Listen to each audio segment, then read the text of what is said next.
Hey guys, I'm Brian with Henn Racing. I'm Brendan from Henn Racing. And today we're going to show you our shock tower kit install on a Can-Am X3. Alright guys, these are a few different colors that we offer for the Can-Am X3.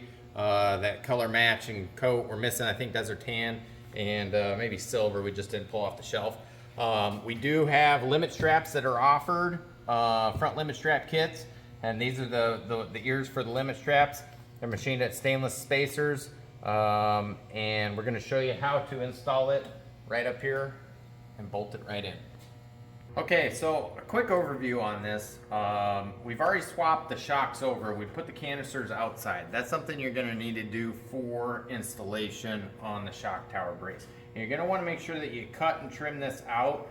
That way your shocks don't rub and it doesn't buckle your plastics here. It's relatively simple. What makes our shock towers different than others, it's probably a 30-minute install. We'll find out here real quick. You don't have to pull the whole front end off. And it also supports on the rear, and it's all one piece. It's not a bunch of sheet metal bolted together. All right guys, so a few tools that you're gonna need is pretty simple. You're gonna need 18 mil wrench, a 10 mil wrench, 3/8 ratchet, 18 mil socket, another 18 mil deep for the upper shock bolt, and then you're also gonna need a 10 mil socket as well. Okay, so first thing you're gonna do is you're gonna want to pull the hood off, and you can just pop it off. Comes right off. All right.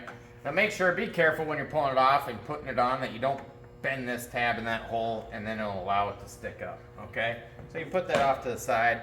Next thing you're gonna do is you're gonna unbolt these bolts. We already had them loose just for ease. This is where the 10 mils come into play. And we'll unbolt this. Then what we're going to do is we're going to actually jack up the car in the center right here in the front, and we're going to then we're going to remove these bolts, these 18 mil or with the 18 mil wrench and socket, and get the shocks out of the way.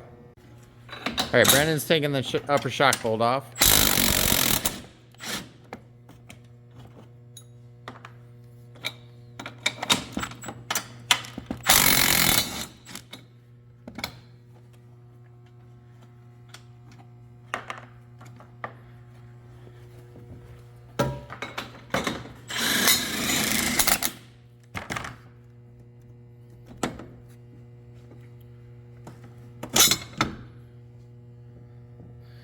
A little bit of wiggling helps with it.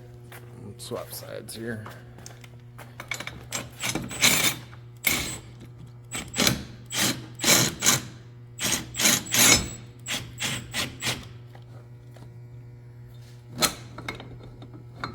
All right, now we're doing the sway bar.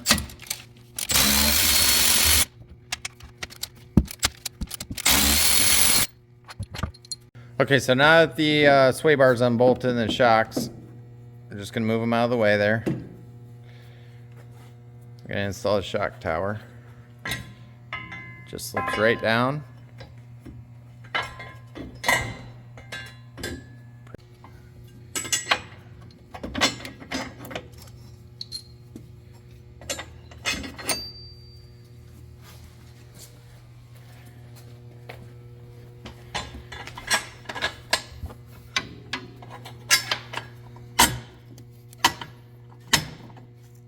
Okay, so there's a little bit of wiggle here. Go ahead and tap her in, get it in.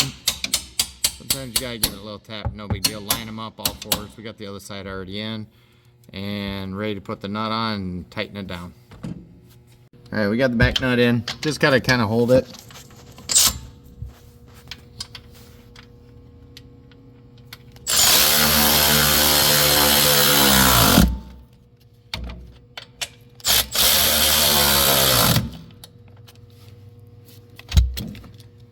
Okay, so we did put one bolt in. We had to lower it, mess with the jack a little bit.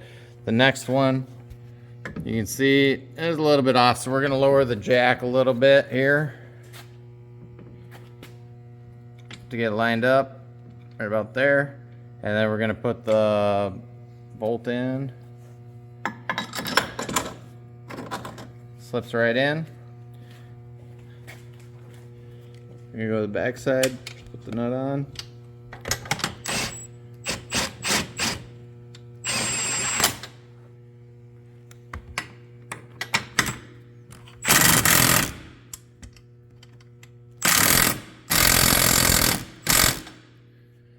Okay, so the other thing you can do is sometimes if you need to, you don't need to use the impact, you can use the chrome socket to get in there if it's a little thin.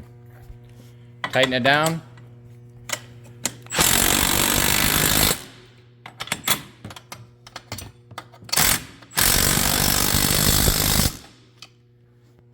And you're good to go. Next step, we're gonna bolt down the radiator. This radiator fan shroud does have an ear broken. It isn't the end of the world. We've never really seen it be a terrible, oh my gosh, we gotta get a new fan shroud.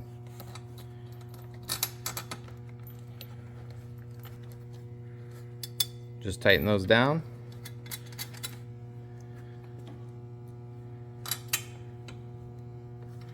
Just so happened the machine that we're putting it on had broke. Now we did already put MTS springs on this. Raise it up. We're just gonna bolt it down.